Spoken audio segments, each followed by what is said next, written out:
Hello दोस्तों, Jha history classes में आपका स्वागत है। मेरा नाम वैभव झा। मैं आप लोग के लिए टीजीटी पीजीटी हिस्ट्री का इम्पोर्टेंट क्वेश्चन लेके आया हूं, जो कि बीपीएससी टीआरई 4.0 में पूछने की संभावना है। पिछले क्लास में हम लोगों ने बौद्ध धर्म को कंप्लीट किया था। उसमें काफी महत्वपूर्ण क्वेश्चन उसमें हम लोगों ने किया, और आज जो है हम लोग नए टॉपिक के साथ शुरुआत कर रहे हैं। इस टॉपिक का नाम है जैन धर्म। तो बौद्ध धर्म हम लोगों ने कंप्लीट कर लिया है, और आज जो टॉपिक है जैन धर्म के बारे में, जिसका पार्ट 1 है। तो चलिए हम लोग शुरुआत करते हैं। तो यहाँ आप लोग देख रहे होंगे कि जैन धर्म में 24 तीर्थंकर थे। तो इसमें 24 का नाम याद रखने की आवश्यकता नहीं है। नाम, प्रतीक, जन्म स्थान और रंग। जन्म स्थान और रंग जो है इसको याद करने की आवश्यकता नहीं है। नाम और प्रतीक याद होना चाहिए।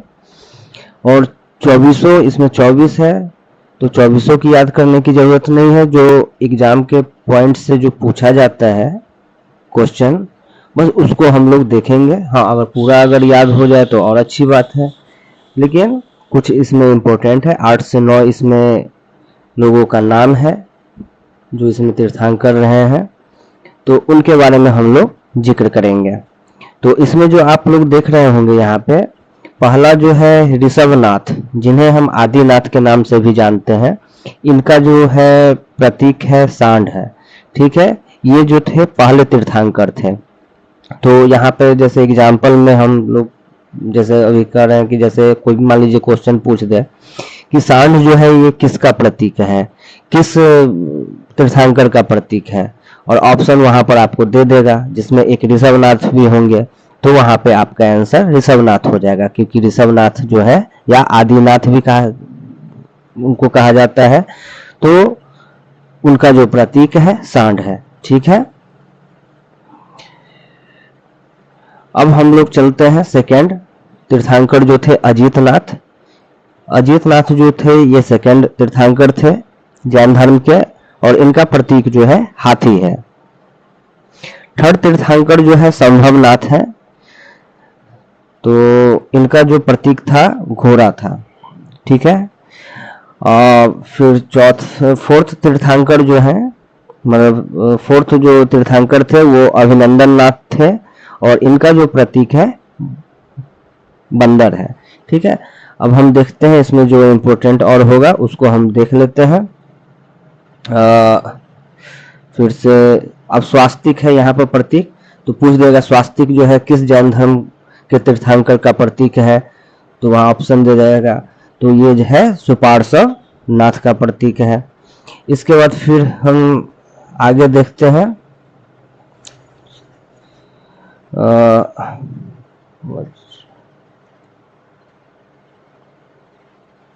अब यहाँ पर हम लोग देखते हैं 19वें तीर्थंकर के बारे में। यहाँ जो ये भी इम्पोर्टेंट है, तो 19वें तीर्थंकर जो है मल्लीनाथ थे, और इनका जो प्रतीक था ये कलश था। ठीक है, और इसके बाद है 21वें तीर्थंकर नमीनाथ और 22वें तीर्थंकर नेमीनाथ। तो नमीनाथ और नेमीनाथ, तो 21वें है नमीनाथ और 22वें है नेमीनाथ। तो नमीनाथ का जो है प्रतीक है नीला कमल है, और नेमीनाथ का जो है प्रतीक है शंख है। तो ठीक है, अब आगे चलते हैं। अब 23वां जो है ये पार्श्वनाथ है। इनका जो प्रतीक है सर्प है, सांप। और 24वें तीर्थंकर जो है ये काफी ये भी महत्वपूर्ण है। महावीर से बहुत ज्यादा क्वेश्चन देखने को मिलता है, तो महावीर और ऋषभदेव, इससे ज्यादा क्वेश्चन आता है, और ये सब भी महत्वपूर्ण है। पार्श्वनाथ, नेमीनाथ, मल्लीनाथ, ये सब भी आपका महत्वपूर्ण है। लेकिन वेरी मोस्ट इम्पोर्टेंट जो देखा गया है अभी तक क्वेश्चन में, वो महावीर और जो पहले तीर्थंकर जो है ऋषभदेव, इनके बारे में ज्यादा चर्चा हम लोग देखे हैं एग्जाम में।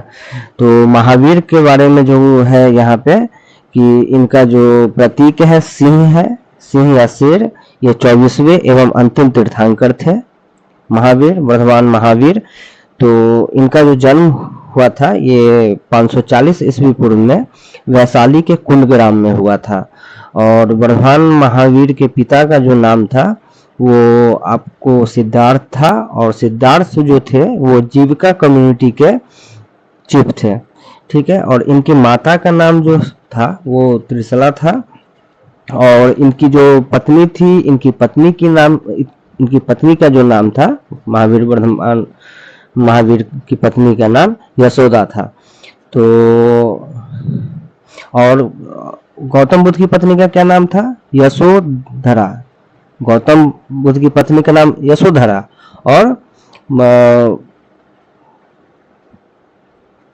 और महावीर जो है वर्धमान महावीर की पत्नी का नाम यशोदा। यशोदा यशोधरा, यशोदा यशोधरा। तो महावीर की पत्नी का नाम क्या है? यशोदा, और गौतम बुद्ध की पत्नी का नाम यशोधरा। तो यही है, कुछ इंपोर्टेंट आपका कुछ नाम था यहाँ पे जिसका हम लोग जिक्र किए। तो कुल कितने यहाँ पे नाम हो गए? 1 2 3 4 5, इसके बाद आगे देखते हैं 6 7 8 9, कुल 9 नाम है इसमें जो कि इम्पोर्टेंट है। उनका नाम और प्रतीक याद करने की आवश्यकता है। जन्म स्थान और रंग से कोई ऐसा नहीं है। तो चलिए अब हम लोग क्वेश्चन की शुरुआत करते हैं। तो इसमें जो पहला क्वेश्चन है कि जैन धर्म के प्रथम तीर्थकर कौन थे? तो जैन धर्म के प्रथम तीर्थकर के बारे में अभी चर्चा हम लोगों ने किया ऊपर कि कौन थे, तो वो थे ऋषभनाथ। ठीक है, तो इसका करेक्ट आंसर हो जाएगा आपका ऑप्शन नंबर ए। अब हम चलते हैं नेक्स्ट क्वेश्चन की तरफ कि विष्णु पुराण के अनुसार नारायण का अवतार किस तीर्थंकर को कहा गया है? तो विष्णु पुराण के अनुसार नारायण का अवतार किसे कहा गया है? तो यहाँ आपका ऑप्शन दिया हुआ है महावीर, पार्श्वनाथ, ऋषभनाथ। तो इसमें से किसे कहा गया है? तो इसका करेक्ट आंसर आपका हो जाएगा ऑप्शन नंबर सी, ऋषभनाथ। अब हम लोग नेक्स्ट क्वेश्चन की तरफ चलेंगे।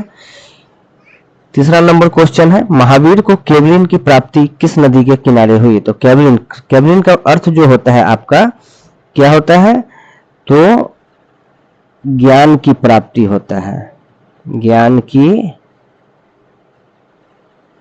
प्राप्ति। ठीक है, तो केवलिन मतलब क्या होता है? तो ज्ञान की प्राप्ति। तो महावीर जो है वर्धमान महावीर को ज्ञान की प्राप्ति किस नदी के किनारे हुई, या महावीर को केवलिन की प्राप्ति किस नदी के किनारे हुए? तो यहाँ पर आपका ऑप्शन दिया हुआ है बराकर नदी, ऋजुपालका नदी, गंगा नदी, इनमें से एक से अधिक या इनमें से कोई नहीं। तो इसका जो क्वेश्चन के अकॉर्डिंग जो आंसर हो जाएगा आपका ऑप्शन नंबर डी हो जाएगा, इनमें से एक से अधिक, क्योंकि बराकर नदी और ऋजुपालका नदी। ठीक है, तो ऋजुपालका नदी को ही हम लोग बराकर नदी भी कहते हैं। तो ये सिर्फ हम लोग समझने के लिए इसमें क्वेश्चन को ऑप्शन को हमने सेट किया। इसमें ऐसा कोई जरूरी नहीं है कि एग्जाम में दोनों ही रहेगा, एक रहेगा, या तो ऋजुपालका नदी रहेगा या बराकर नदी रहेगा। तो कंफ्यूजन ना हो वहां पे, इसलिए हमने दोनों को यहाँ पर ऑप्शन को दिया है कि बराकर नदी और ऋजुपालका नदी।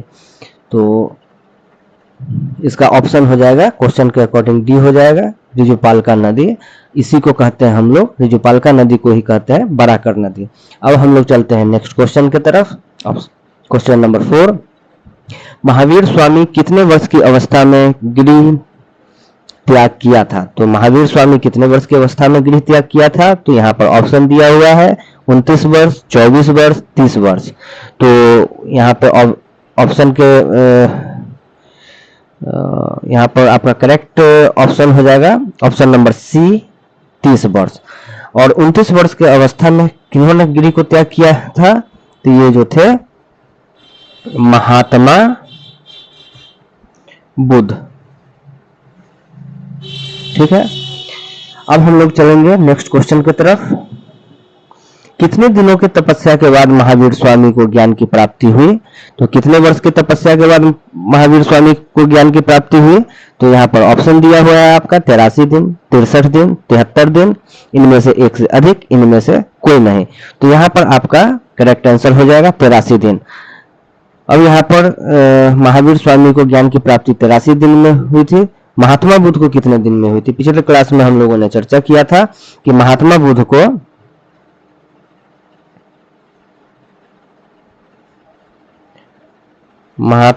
को 49 दिनों में ज्ञान की प्राप्ति हुई थी। ठीक है, अब हम लोग नेक्स्ट क्वेश्चन की तरफ चलेंगे। 22वें तीर्थंकर नेमिनाथ, ये 22वें 21वें कौन है? नेमिनाथ। 22वें कौन है? नेमिनाथ। ठीक है, तो 22वें तीर्थंकर नेमिनाथ निम्नलिखित में से किससे संबंधित थे? तो ऑप्शन दिया हुआ है यहाँ पे, राम, विष्णु, कृष्ण, इनमें से एक से अधिक या इनमें से कोई नहीं। तो इसका आपका करेक्ट आंसर हो जाएगा वो कृष्ण से संबंधित थे।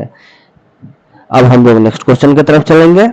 बल्लभी में आयोजित जैन सभा की अध्यक्षता किसने की थी?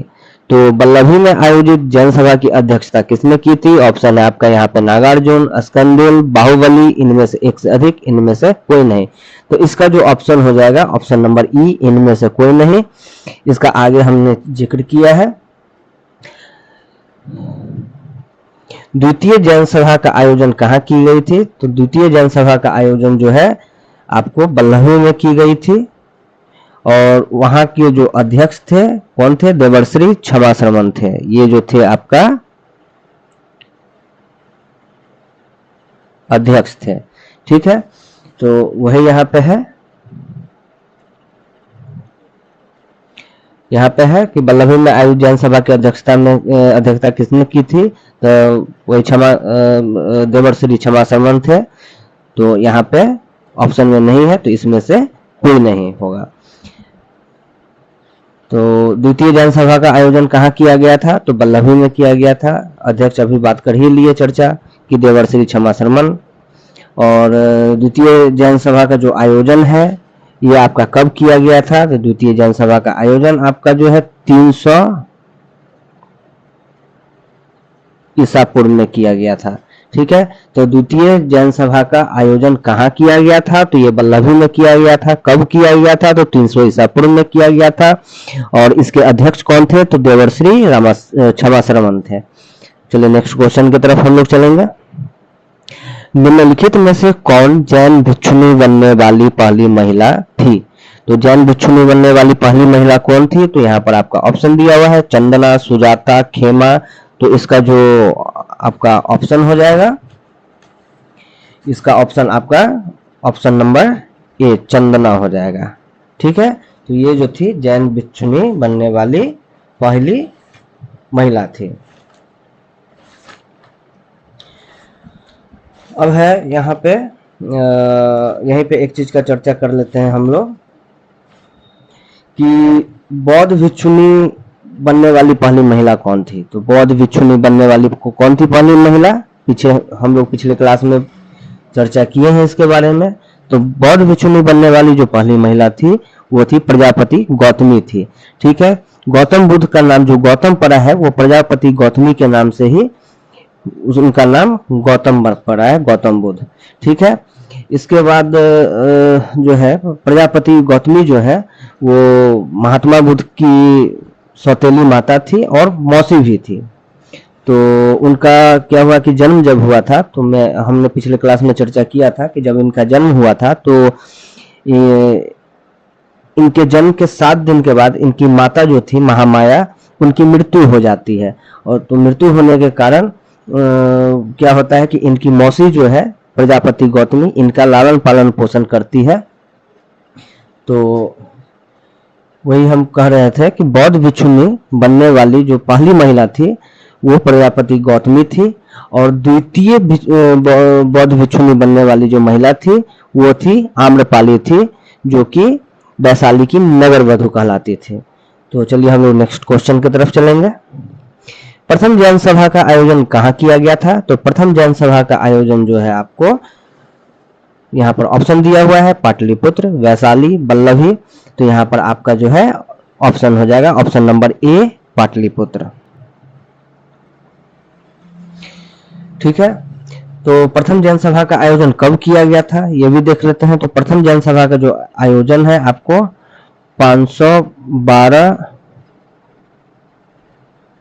ईसा पूर्व में किया गया था। तो 512 ईसा पूर्व में किया गया था प्रथम जैन सभा का आयोजन, और द्वितीय जैन सभा का आयोजन जो है आपको 300 ईसा पूर्व में किया गया था। प्रथम जैन सभा का आयोजन कहाँ किया गया था? तो पाटलिपुत्र में किया गया था। और द्वितीय जैन सभा का आयोजन कहाँ किया गया था? तो बल्लभी में किया गया था। प्रथम जैन सभा के अध्यक्ष कौन थे? तो स्थूलभद्र थे। और